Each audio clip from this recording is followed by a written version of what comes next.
I mentioned before that the times are changing and that we have to go with the moving of the changing times, meaning that the old ways of teaching may not fully be utilized in this new ways of teaching with the new generation and vice versa. How do you create a balance in that? Or is there a balance when it comes to the old and new, especially when it focuses on, tending more to the emotional side of things? How do you bridge that gap of being in tune with your emotion but not allowing your emotion to rule you as you go into adulthood? And what advice would you give to other kids that are going and other parents that are moving through this transition? For me, it's difficult because I grew up in a time where emotions matter, but we had to keep that inside. And the reason why we had to keep that inside is because we had to keep going. We had to keep going, whether it's going to school or whether it's going to church, we had to keep going. And so a lot of times we had to keep our emotions inside. But I'm not going to lie, because it made me who I am today, and it allowed me to grow.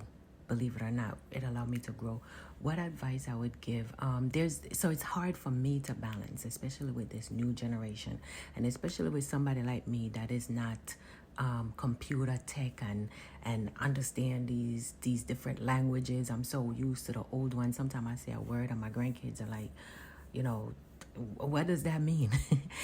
So it's difficult for me. Other parents, especially the parents from the West Indies, I know they find it difficult too to balance it, but at the same time, we have to allow this new generation to grow into themselves, because our parents allowed us to grow into ourselves however they taught us and however we learned. So we have to allow them to grow into this new way of thinking, this new way of doing things. Of course, with our guidance, you don't just let them, let them grow. No, let them learn it. No, you have to still guide them. And that the only way you can really guide them is what your foundation was. And that's exactly what I try to do with my 3 kids.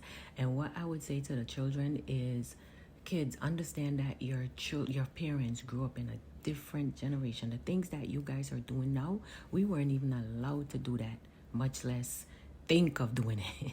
And when I say that, I'm talking about the kids who are being disrespectful to adults. We grew up where we were respectful to everybody. And I'm not saying this generation is disrespectful. What I'm saying is, understand that your parents grew up in a different generation, and so when they tell you something, they're not telling you, okay, you know what, this is what you must do. They're just telling you based on what they learned.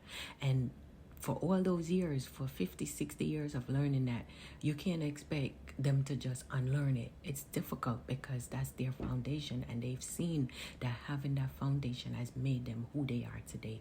So all they can do is help you with the foundation of what they have learned as children and growing up, to help you form who you are becoming and who God wants you to be.